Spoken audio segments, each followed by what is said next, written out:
بسم اللہ الرحمن الرحیم۔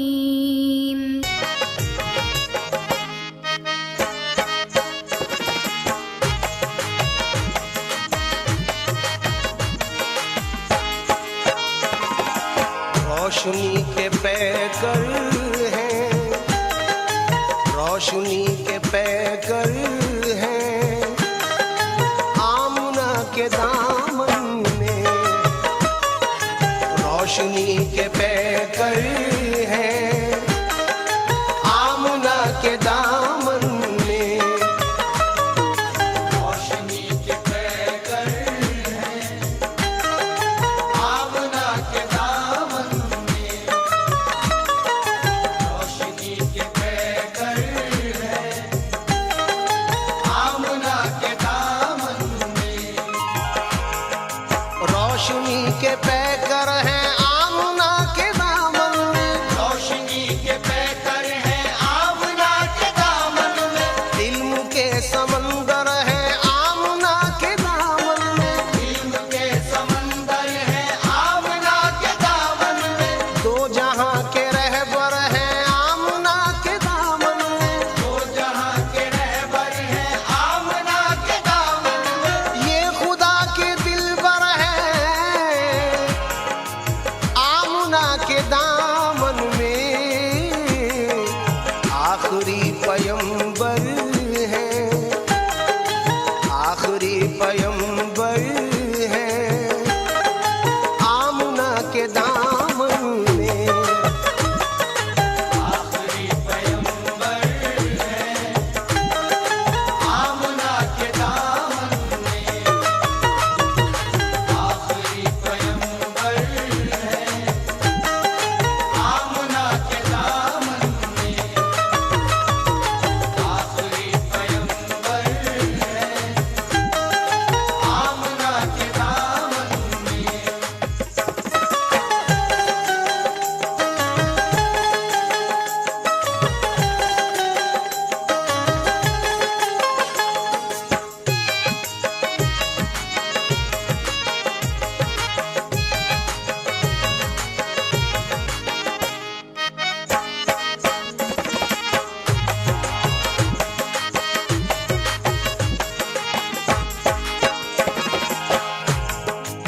محمد کی جلوہ نمائی نہ ہوتی تو دارین میں روشناسی نہ ہوتی، خدا اگر محمد کو پیدا نہ کرتا، قسم ہے خدا کی خدائی نہ ہوتی، یہ چمن میں باطل کے حق کا گل کھلائیں گے، یہ چمن میں باطل کے حق کا گل کھلائیں گے، تاجور بھی قدموں پر ان کے سر جھکائیں گے، تاجور کے قدموں پر ان کے سر جھکائیں گے، آپ کلمہ طیب پیار سے پڑھائیں گے، آپ کلمہ طیب پیار سے پڑھائیں گے، یہ چراغ وحدت کا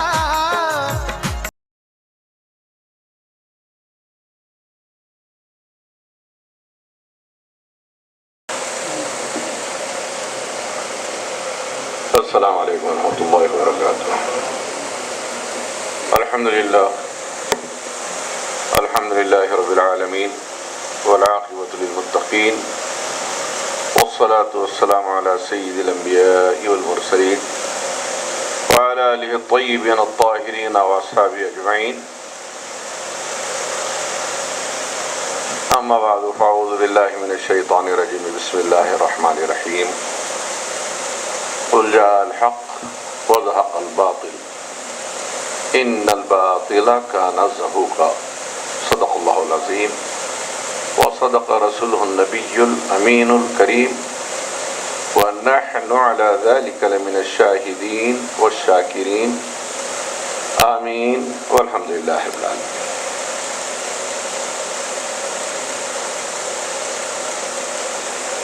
علماء دین، مشائخ اعظام، مسلم تنظیموں کے سربراہ وردہ شخصیتیں، بزرگان محفل، نوجوان پیارے بھائیوں، اجلاس کی غرض و غایت بھی آپ نے سن لی. علماء، مشائخ، دانشور، مفکر حضرات نے اپنی اپنی تجاویز بھی رکھی. میں سمجھتا ہوں کہ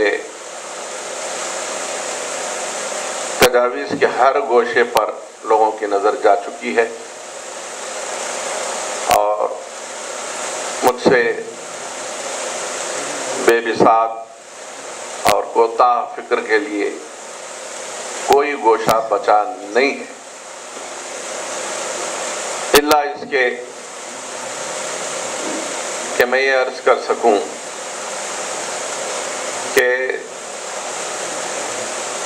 تجاویز میں جو مختلف امور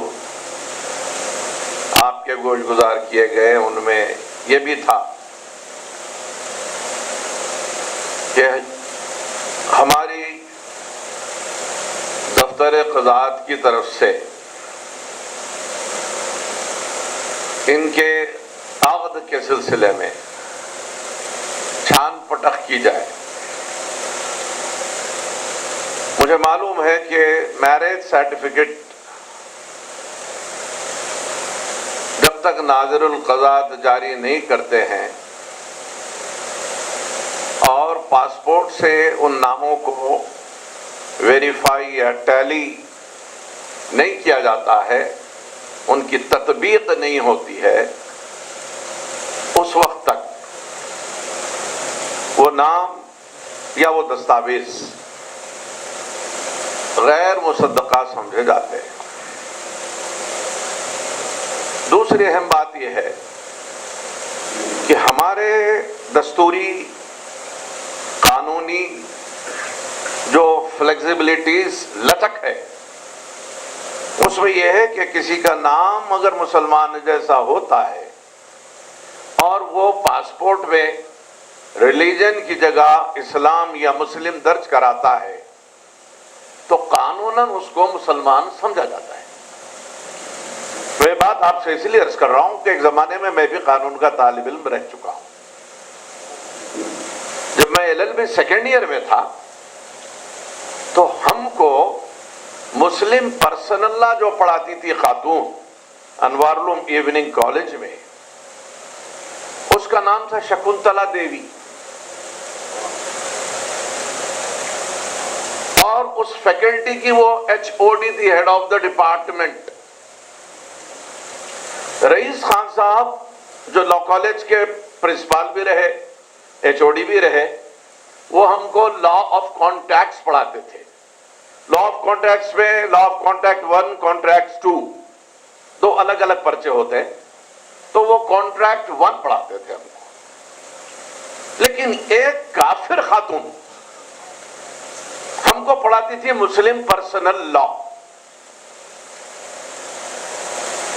زاغوں کے تصرف میں عقابوں کا نشیمن، اقبال نے کہا تھا. دوسری جگہ کہا، شکایت ہے مجھے یارا خداوندان مکتب سے، سبق بچوں کو شاہی دے رہے ہیں خاک بازی کا. اور کہیں کہا، اس موج کے ماتم میں روتی ہے بھنور کی آنکھ، دریا سے اٹھی لیکن ساحل سے نہ ٹکرائی. پڑھانے والی شکنتلا دیوی. آپ تعجب کریں گے سن کے کہ جب وہ ہم کو پڑھاتی تھی مسلم پرسنل لا تو MM ہاشم مسلم پرسنل لا پہ اتھارٹی سمجھے جاتے ہیں، اور یہ شخص بھی بحرہ فرقے کا ہے. اس کا تعلق بھی بحرہ فرقے سے. اور ملا، قانون کے آپ کسی طالب علم سے ملا کا نام پوچھئے، وہ کہے گا آپ کو کہ ہی از دا اتھارٹی اور مسلم پرسنل لا. یہ ملا صاحب بھی فرقے بواہیر ہی کے ایک فرزند ہے. اب یہ شکنتلا دیوی جب پڑھاتی تھی تو بورڈ پر تدریس کا جو طریقہ ہے وہ بورڈ پر قرآن کی آیتیں لکھتی تھی. رومن اسکرپٹ میں نہیں. آپ یہ سمجھیں گے بسم اللہ الرحمن الرحیم BISMILLAH ایسا نہیں، بلکہ عربی رسم الخط میں لکھتی تھی. جب احادیث کوٹ کرتی تو کتاب کا حوالہ بھی دیتی، صحہ سے ہے تو وہ بھی بتاتی کہ یہ بخاری کی ہے، مسلم کی ہے، ترمذی، ابو داؤد، نسائی، ابن ماجہ، جو بھی کتاب ہے. اور تبویب سے بھی وہ واقف تھی. یہ پڑھاتی تھی ہم کو مسلم پرسنل لا. تو اس نے ہمیں یہ بتایا تھا کہ ہمارے ہندوستان کے دستور میں، کانسٹیٹیوشن آف انڈیا میں، جب آپ کے لیے ایک کالم ریلیجن کا رکھا جاتا ہے تو اس میں آپ نے اسلام یا مسلم لکھ دیا تو we are not bothered about the sects of the Islam, how far they are innumerable. We bother that this name belongs to the religion Islam. That's all. اب آپ بہرا فرقے کے ہیں، جبریہ ہیں، قدریہ ہیں، خارجی ہیں، شیعہ ہیں، اور شیعوں میں جتنے فرقے ہیں، وہابی ہیں، سنی ہیں، جو کچھ آپ ہیں، ہمارا دستور ان گہرائیوں میں نہیں جاتا. ان کے پاس ہمارے جتنے سیکٹس ہیں، ہمارے مذہب کی جتنی شاخیں ہیں، آپ چاہیں ان کو خارج اسلام سمجھیں گے، داخل اسلام، لیکن ان کے پاس وہ سب مسلم ہیں. تو میری گزارش یہ ہے کہ کیا قانونی طور پر لیجسلیٹو گراؤنڈز یہ بات ہم منوا سکتے ہیں کہ قادیانی ساری دنیا کے مسلمانوں کے نظر میں مرتد ہے، کافر ہے.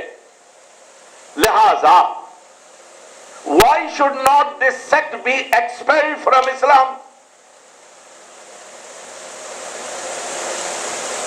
جب سارے دنیا کے مسلمان ایک ملک کہہ رہے پاکستان کا فتویٰ ہے تو ٹھیک ہے بھائی، پاکستان کی حد تک وہ نافذ العمل رہے گا، it can be implemented in Pakistan only. نہیں، ہندوستان کے سارے مسلمان، ساری دنیا کے مسلمان بشمول بلاد اسلامی، کہیں بھی کوئی ایگزمپشن ان کو نہیں ہے. تو کیوں نہ ہم اس بات کو دلیل بنائیں اور ان سے کہیں کہ بھائی جیسا آپ سمجھتے ہیں کہ کسی کا نام محمد شریف ہے، خواجہ احمد ہے، محمد یاسین ہے تو مسلمان ہے. کوئی اور فرقے کی بحث الگ ہے. یہ قادیانی کھلے کافر ہیں، مرتد ہیں، ساری دنیا کے مسلمانوں کا متفقہ فیصلہ ہے. لہذا ہم یہ چاہتے ہیں کہ قانوناً، دستوری اعتبار سے ان کو حکومت اور ہمارا قانون، ہمارا دستور غیر مسلم مانے. ایسا نہیں ہے کہ آپ کے ملک کے دستور کے تدوین کے بعد یہ فرقہ ابھرا ہے. یہ فرقہ بہت پرانا ہے. اور ابھی مبشر صاحب بتا رہے تھے کہ وقار پاشا کے گھر سے 12 گز کے فاصلے پر قادیانی رہتے ہیں. میں آپ کو ان کی نشاندہی بھی کر سکتا ہوں اور انفرادی طور پہ، شخصی طور پہ جانتا بھی ہوں. آپ کی اطلاع کے لیے 6 خاندان یہاں قادیانی ہو گئے تھے. قادیانیت نے جب جنم لیا تو وہ وبا ایسے پھیلی کہ اس گلی میں 6 خاندان، 6 گھر، 6 خاندان، اگر ایک خاندان کیا 5 آدمی بھی ایوریج اوسطاً پکڑے تو 30 افراد قادیانی ہو گئے. ہمارے بزرگوں نے اس وقت اپنے طور پر کوششیں کی، کاوشیں کی. الحمدللہ ان کی سعی جمیلہ برابر ثابت ہوئی. 29 میں سے آج صرف 3 ہیں، باقی سب طائب ہو گئے. اللہ نے ہدایت رکھی تھی ان کے حصے میں. ہمارے بزرگوں نے کاوشیں کی، ان کو سمجھایا. اور ابھی ہمارے ایک نوجوان تھے جو اس خاندان سے تعلق رکھتے ہیں، میں بتانا چاہتا تھا آپ کو کہ یہ شخص اس کی پوری تاریخ بتائے گا آپ کو. سب کے سب پھر سے داخل اسلام ہوئے، اور انہوں نے کہا کہ ہم کو اس فتنے کا اندازہ نہیں تھا اور یہ نہیں معلوم تھا کہ یہ عقیدہ رکھنے والا کافر ہو جاتا ہے۔ اب 3 افراد بچے ہوئے ہیں، اور معاشرتی سطح پر آن دا لیول آف سوسائٹی کچھ باتیں کہنے کی ہوتی ہیں، کچھ نہیں کہی جا سکتی، ان کا مخاطعہ ہے یہاں۔ 1000 بار وہ ہم کو السلام علیکم کہتے رہتے ہیں، لوگوں کو یہ تاثر دینے کے لیے کہ ہماری ان سے بھی سلام علیک ہے۔ اور میں سمجھتا ہوں کہ اب ان میں بھی 2 اس منزل میں آ گئے ہیں کہ لگ رہا ہے کہ ادھر بہت قریب ہو گئے ہیں، سمجھے آپ؟ اب وہ بچ جائے گی ایک نمک کی کنکری لازمی ہے، وہ بھی کہیں اپنا اور نشیمن دیکھ لے گا انشاءاللہ المستعان۔ یہ اللہ توفیق دے دے، توبہ کر کے حق کی طرف لوٹ آئے۔ آپ کی گوش گزار کر رہا ہوں، صرف مجھے اس موقع پہ کوئی جائزہ لینا نہیں ہے سابقہ تاریخ کا، لیکن ایک بات چل پڑی ہے، آپ لوگوں کو معلوم ہونا چاہیے کہ اب جو حضرت خواجہ محبوب اللہ کا آستانہ ہے، اور جو عربوں کی مسجد قوت الاسلام کہلاتی ہے، قوت الاسلام نہیں ہے وہ، عربی میں قوت ایک لفظ ہے، قوت ایک لفظ ہے، بعض لوگ قوت الاسلام پڑھتے ہیں اس کو، قوت الاسلام کے معنی ہوتا ہے اسلام کی غذا، قوت الاسلام ہے وہ یہ مسجد، اور مسجد نور جس کو عام عرف عام میں یحییٰ پاشا کی مسجد کہا جاتا ہے، یہ دونوں ہی مسجدیں عبداللہ بن علی نے بنوائی تھی، جو جمعیت العروب کے صدر تھے۔ 1800 سپاہی کی ان کی ذاتی فوج تھی، 900 آدمی دن میں پہرا دیتے تھے دیوڑی پر، اور 900 آدمی رات میں پہرا دیتے تھے۔ یہ اس دور کی باتیں ہیں جو لگ بھگ 250 سال پہلے 150 سال پہلے کی ہے۔ انہوں نے 2 مسجدیں بنوائی۔ ایک خواب انہوں نے دیکھا تھا کہ جہاں اب مسجد ہے وہاں زمین سے آسمان تک اور آسمان سے زمین تک ایک نور کا سلسلہ ہے، تو انہوں نے اس وقت ہمارے جد کے جد حضرت سید پرویز علی حسینی پاشا میاں صاحب قبلہ، جو حیدرآباد آنے والے ہمارے نسل کے تیسرے فرد ہیں، ان سے اوپر 2 ہیں، باقی حضرات برہانپور میں ہیں 2 پیڑھی، اس کے بعد کی ساری پیڑھیاں عراق سے یہاں ہیں، وہ سب عراق میں رہے، بقیہ یہاں ہیں۔ 12 حضرت پرویز علی حسینی قبلہ کے معتقد تھے یہ عبداللہ بن علی، انہوں نے خواب بیان کیا اور یہ کہا کہ میں اپنے طور پہ یہ تعبیر لیا ہوں کہ یہاں اللہ کا گھر بننا چاہیے، اور میں چاہتا ہوں اس گھر کا نام مسجد نور ہو۔ تو حضرت نے بخوشی انہیں اجازت دے دی، یہ مسجد نور کی تعمیر ہوئی۔ جب مسجد پائے تکمیل کو پہنچ چکی تو اس وقت حضرت پرویز علی حسینی نے کہا کہ عبداللہ بن علی نے ایک نیک تعبیر لی تھی، اس لیے میں انہیں منع کرنا نہیں چاہتا تھا، لیکن اس خواب کی تعبیر کچھ اور ہے۔ اس خواب سے مراد جو زمین سے آسمان تک نور کا سلسلہ ہے، میرے بزرگوں نے مجھے جو پیشین گوئیاں، جن میں حضرت شجاع الدین صاحب قبلہ بھی موجود ہے، اور اس وقت کے دیگر بزرگان دین آغا داؤد صاحب قبلہ، سردار بیگ صاحب قبلہ کی جو پیشین گوئیاں تھیں، حضرت نے ان سب کو کوٹ کر کے فرمایا اس خواب کی تعبیر سے مراد خواجہ میاں کی پیدائش ہے۔ حضرت خواجہ محبوب اللہ وہ شخصیت، حضرت کی پیدائش کے بعد کے کچھ تغیرات میں آپ کو سنا دیتا ہوں۔ اب جہاں قوت الاسلام کی مسجد میں نے خاص طور پہ کہا، اس کے سامنے جتنی آبادی تھی اس کا نام تھا دھیڑواڑا۔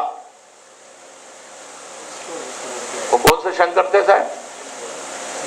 بڑے آفیسر تھے، ایگزیبیشن سوسائٹی کے صدر بھی تھے، بڑے مسلم پرست بھی تھے وہ بیچارے، اور کافی مسلمانوں کو انہوں نے فائدہ پہ پہنچایا۔ شنکر جی، اب شنکر جی کے نام سے مشاہرہ ہو رہا، شنکر جی کا گھر قوت الاسلام کی مسجد کے بالکل سامنے، اب تو الحمدللہ پوری مسلم آبادی ہوگی۔ اس جانب یہ ہماری عمارت کے جنوبی جانب ایک دھیڑواڑا تھا، اس کے مغربی سمت میں پاردی واڑے تھا۔ یہ مسجد کے آگے آپ جا رہے ہیں تو ایک ٹرن، ایک گلی کی موڑ آ رہی جو شکرگن کی طرف بڑھتی مسجد سغران کی طرف، وہاں جو علاقہ تھا اس کا نام تھا نانک باغ، نانک بولی۔ ابھی تک بھی وہ بولی کے کچھ آثار موجود ہیں۔ یہ پورا غیر مسلموں کا علاقہ تھا، ایک طرف سردار جی آباد تھے، ایک طرف کافروں کی یہ دیگر ٹولیاں، پہاڑی، دھیڑواڑا وغیرہ وغیرہ۔ جب حضرت خواجہ محبوب اللہ اس معاشرے میں، اس محلے میں آنکھ کھولے، لیکن جو خواب تھا اس خواب کی، اس نور کی ضیاپاشیوں کا یہ اثر ہوا۔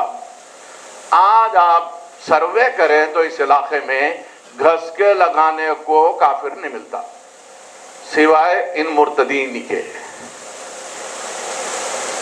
نہ وہ دھیڑواڑا رہا، میں دیکھا ہوں، میرا بچپن، میں پاردی واڑا بھی دیکھا ہوں، دھیڑواڑا بھی دیکھا ہوں۔ ہاں وہ نانک باغ، نانک بولی کے جو اثرات تھے کبھی، وہ ہم نے نہیں دیکھے۔ اللہ کے محبوبین جہاں آتے ہیں وہ رسالت پناہ علیہ الصلوۃ والتسلیم کے نائب ہوتے ہیں۔ اللہ تعالیٰ ان کے ذریعے حق کا کام لیتا ہے، حق کو پھیلاتا ہے۔ اب اگر کہیں کوئی رہ گیا ہے، جیسے کہ مبشر صاحب نے بتایا کہ چند علاقوں کا انہوں نے ذکر بھی فرمایا جس میں جنگم میٹ بھی ہے، اگر کسی نے قادری چمن کے اطراف کا ماحول اب سے 45 سال پہلے کا، جو مجھے اچھا یاد ہے، اب میری عمر 52 سال ہے، 45 سال پہلے کا قادری چمن مجھے اچھا یاد ہے۔ جانے آنے کے لیے لوگ تذبذب میں رہتے تھے کہ بھائی ہر سمت سے غیر مسلموں کی آبادی ہے، کیسا جائیں تو صحت و سلامتی کے ساتھ واپس آتے نہیں آتے۔ آج سید عمر قادری قبلہ کا یہ تصرف ہے، بین کرامت ہے کہ دور دور تک، پہلے تو یہ ہے نہیں، ہیں تو مغلوب کیفیت میں ہے، غالب نہیں رہے۔ اب ان کو ہم سے خوف ہے کہ کہیں ہم یہ نہ کر دیں، وہ نہ کر دیں، لہذا وہ کچھ نہ کچھ انداز سے پیش بندی کرتے رہتے ہیں۔ بادشاہ مولانا اولیاء حسینی صاحب اس کے بارے میں آپ کو تفصیل سے بتا سکتے ہیں۔ کسی فرقے کا کسی مقام پر وجود ہو سکتا ہے، اب آپ بتائیے کہ اس کے تدارک کے لیے ہم کیا کر سکتے ہیں؟ میں نے پہلے کہا قانونی دستوری شکل میں ان کو دستور ہند میں مسلمان سمجھا گیا، اور اگر مسلم نہ مانا بھی جاتا تو کسی فرد کے غیر مسلم ہونے کی اساس اور بنیاد پر آپ اس کو محلہ بدر نہیں کر سکتے، آپ کے اختیار میں نہیں ہے، نہ حکومت کے اختیار میں ہے، on the grounds of religion and sex۔ مگر ہم کو یہ سوچنا ہے، یہ تو ایام ماضی کی باتیں جو قصے پارے نہ ہو کے رہ گئی۔ اب یہ جو تازہ خبریں ہیں کہ یہ ہمارے قریب تک آ گئے، اس کا مطلب یہ ہے کہ ہمتیں بڑھ گئی ہیں۔ اور ایک بات میں ببانگ دہل کہنا چاہتا ہوں، لوگ مجھ سے بعض وقت اسی لیے بھی خفا ہو جاتے ہیں کہ بعض دفعہ میں بے ڈھنگی باتیں کر جاتا ہوں جس کو میں حق سمجھتا ہوں، ان کو من نہیں بھاتی، اس لیے برا لگتا ہوگا، لیکن میں بانگ دہل یہ کہنا چاہتا ہوں، چاہے کوئی غیر سنی عقیدہ ہو یا کوئی نیا فرقہ جو ہمارے اسلام سے تعلق نہ رکھتا ہو، ظاہری طور پہ لوگ اس کو مسلمان سمجھتے ہوں، اسلامی روپ دھارن ہوئے، اگر وہ پھل پھول رہا ہے تو ثابت یہی بات ہے کہ اس کے پیچھے یہودی صہیونی لابی ہے۔ اگر آپ اس کی دلیل مانگتے ہیں تو آپ جائیے، معلوم کیجئے قادیانیوں کی ساری اہم سالانہ، ماہانہ، فورٹ نائٹلی، ٹرملی کانفرنسز جتنی ہوتی ہے سب اسرائیل میں ہوتی ہے۔ میں چیلنج کرتا ہوں، جب وہاں سے ایڈ آنے لگتی، ہمارے دکن کے مشہور شاعر تھے سلیمان خطیب، مزاحیہ شاعر تھے، بعض دفعہ مزاح میں اچھی اچھی باتیں بھی کہہ جاتے تھے۔ کھن کھنا کھن کی یہ آواز بھی اللہ کی قسم، اس کی آواز کو گمت کرے پیران حرم۔ اس وقت بہت برا لگا تھا جب پہلی دفعہ میں پڑھا تھا، بولا ہے حرم کے پیروں کو بھی نہیں بخشتا یہ بے وقوف انسان۔ اب سمجھ میں آیا، جب سے حرم میں نجدی اپنا کھیل کھیل رہے، اب سمجھ میں آیا وہ کیا کہنا چاہتا تھا۔ سمجھے آپ؟ یہ دولت کی ریل پہ ایک زمانے میں تبلیغ جماعت گلی گلی، گوشہ گوشہ، چپا چپا، کونا کونا، نگر نگر، ڈگر ڈگر، محلہ محلہ، گلی گلی، کوچا کوچا۔ حد تو یہ تھی کہ ایک دفعہ ہماری مسجد میں بھی جماعت آ گئی، رانگ نمبر ڈائل کرے، پہلے محبت کی بولی سنیں، پھر ہم سامنے بتائے وہ دیکھ رہا کیا ہے، ہم لوگ ادانا ہے دیکھ چل دیتے ہیں، سیدھا نکل جا بھلائی اسی میں ہے، ذرا گونگا کرا تو اس کے بعد کیا ہوتا آپ سمجھ سکتے، تواضع کرے ان کی. پھر کوئی نہیں آیا آج تک. اتنا پھیل گئی تھی تبلیغ جماعت. اب آج ان کا ویسا اثر نہیں ہے. پھر جماعت اسلامی کا دور آیا، سعودی عرب سے اور سعودی اور یہودی جب ملتی ہے نا ایڈ تو دن دونی رات چوگنی ترقی کرنے لگ جاتے ہیں لوگ، پھلے پھولے. اب ان کے بعد ابھی آپ نے ہمارے مجاہد اہل سنت سے سنا اہل خبیث، خود یہ دوسری جماعتیں بول رہی جو بھئی ہمارا حق مار کے کھا جا رہے ہیں لوگ، ان کے بڑے اکابری کی کئی بھی باتیں مار اب آج ان کو مل رہا ہے. اسلام نے یہ دراڑ کو تقویت دینے کے لیے یہ قادیانیوں کو بہت دیر ہے.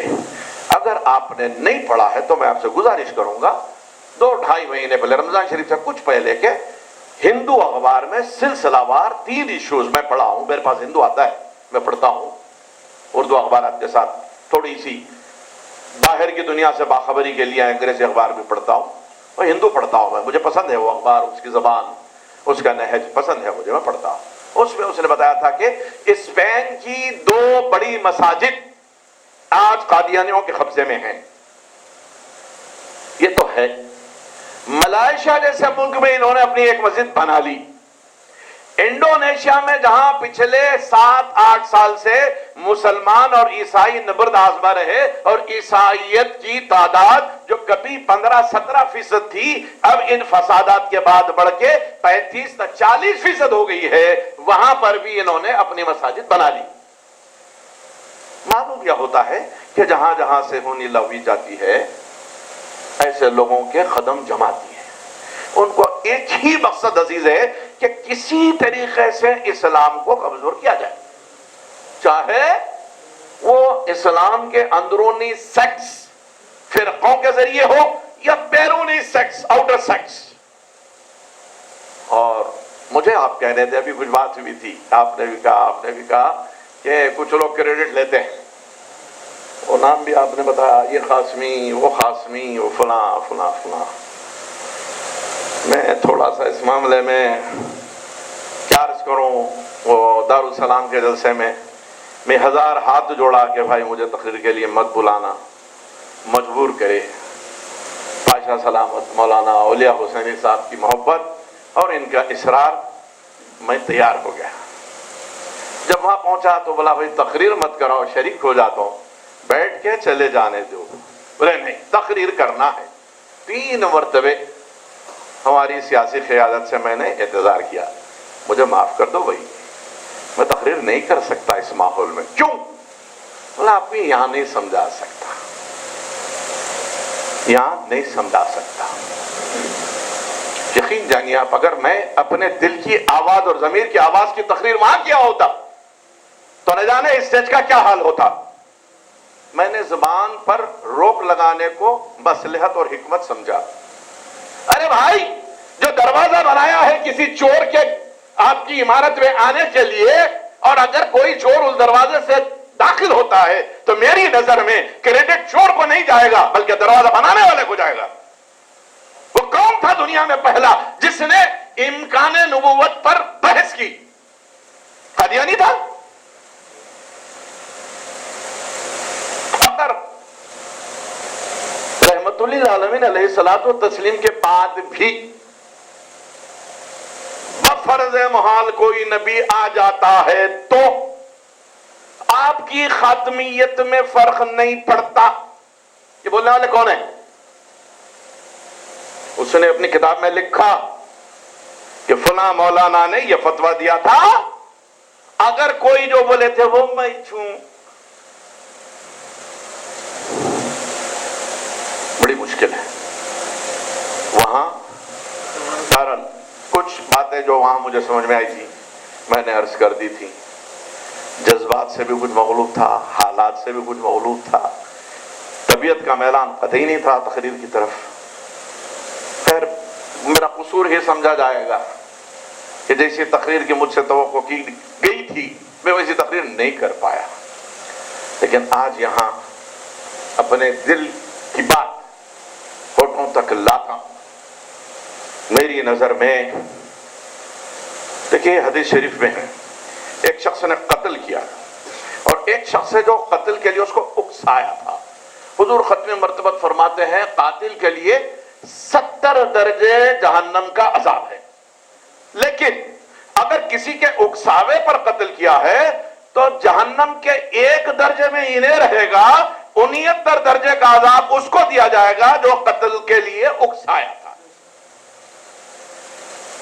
میری نظر میں بڑے مجرم یہ ہیں, اب دنیا کچھ بھی کہہ لے, ویسے بھی گالی تو مجھے دیتے ہی ہے, میں کسی کی گالی سے ڈرتا بھی نہیں ہوں, گالی سننے کی عادت ہو گئی ہے.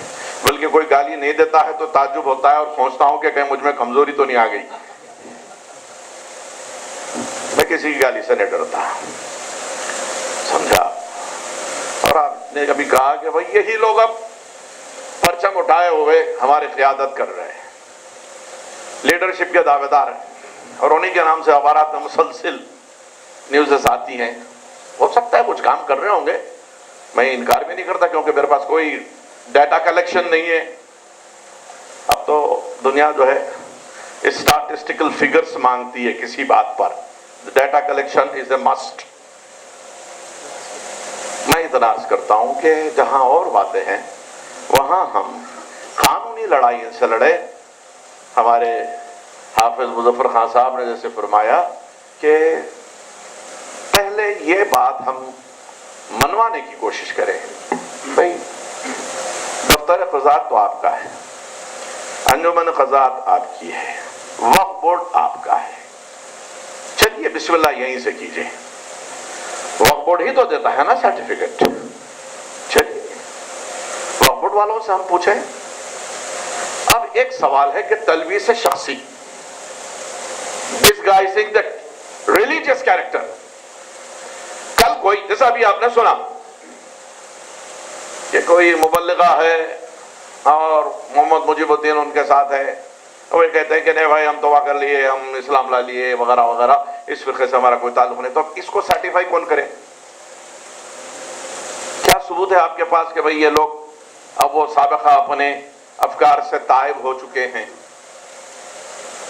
ہو سکتا ہے کہ حالات اور تقاضوں کے لحاظ سے وہ کہیں کہیں ایسی تلبیس کر رہے ہوں, امکان اس کا بھی ہے. لیکن من حیث المجموع اگر ہم قانونی موقف اپنا لیتے ہیں اور اس میں اگر ہم کو کامیابی ہو جاتی ہے کہ کسی قادیانی کو پاسپورٹ میں مسلم نہ لکھا جائے, جب یہ بات ثابت ہے کہ he belongs to that sect, اسے مسلم نہ لکھا جائے. اور دوسری بات ابھی آپ نے سنی کہ ان کی عبادت گاہوں کو مسجد کا نام نہ دیا جائے, کچھ اور نام وہ دے لیں, ہم کو اعتراض نہیں. اور بہت سے لوگوں کی عبادت گاہیں ہیں, ہم کو کسی سے کوئی پرخاش نہیں ہے. تم بھی اپنے دین کا اپنے دھرم کا جیسے چاہے پرچار کرو, لیکن مسجد نہ کہو. اور تیسری بات یہ ہے کہ یہ آپسی جو رشتے ہیں, دھوکہ دے کے رشتے کر رہے ہیں. آپ بتا رہے تھے کہ کتنے اطراف کے اضلاع میں جو ہے وہ امام خود پہلے قدم جمایا, یہ ان کے گروہ گنٹھانوں کو ہی دیکھ کے فالو اپ کر رہے ہیں ان کو. وہ لوگ بھی اسی کرتے, آتے قدم جما لیتے, فری تعلیم ویسا ویسا ویسا, اس کے بعد پھر اپنے افکار کا پرچار, یہی کچھ ہوتا ہے.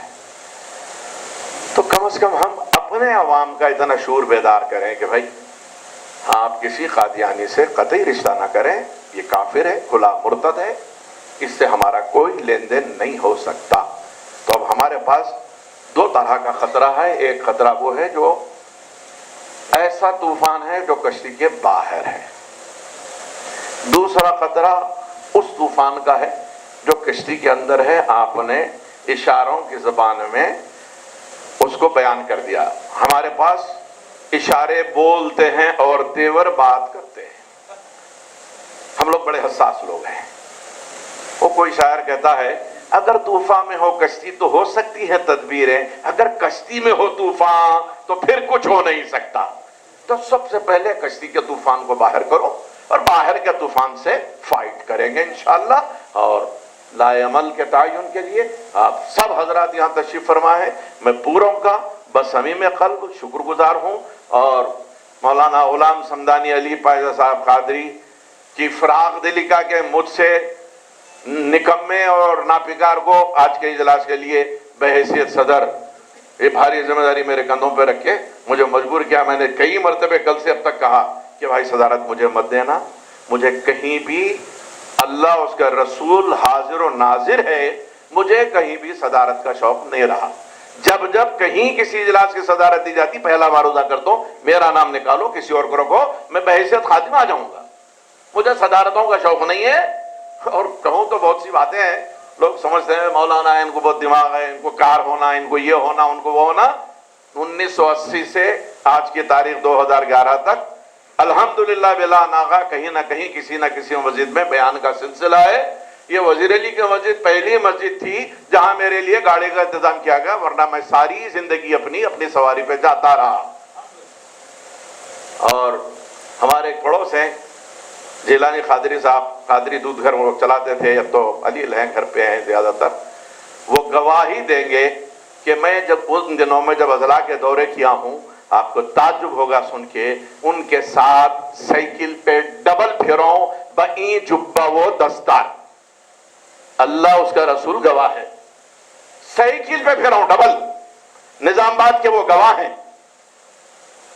سائیکل پہ پھروں, سر پہ شملہ ہے, جسم پہ عبایا ہے, ہاتھ میں بریف کیس ہے, چلے جا رہے مولانا تقریر کرنے کو. الحمدللہ سرکار کا غلام کبھی بھی خاک ساری سے پیچھے نہیں ہٹا, اور اللہ ایسے ہی رکھے میرے کو. میری نہ اس میں کوئی جاؤ حشم ہے, نہ میں ایسا سمجھتا ہوں. اللہ مجھے معاف کرے اگر میں کہیں مبالغہ کر رہا ہوں, ایگزیجریٹ کر رہا ہوں یا لوگوں سے فریب کر رہا ہوں, تو اللہ معاف کرے. ہم سب کو خاکسار بن کے کام کرنا ہے. یہ بات ہوئی ہے کہ بھائی ہمارے پاس فلاں کا نام اوپر فلاں کا نیچے آ گیا, تیوری چڑھ جاتی ہے.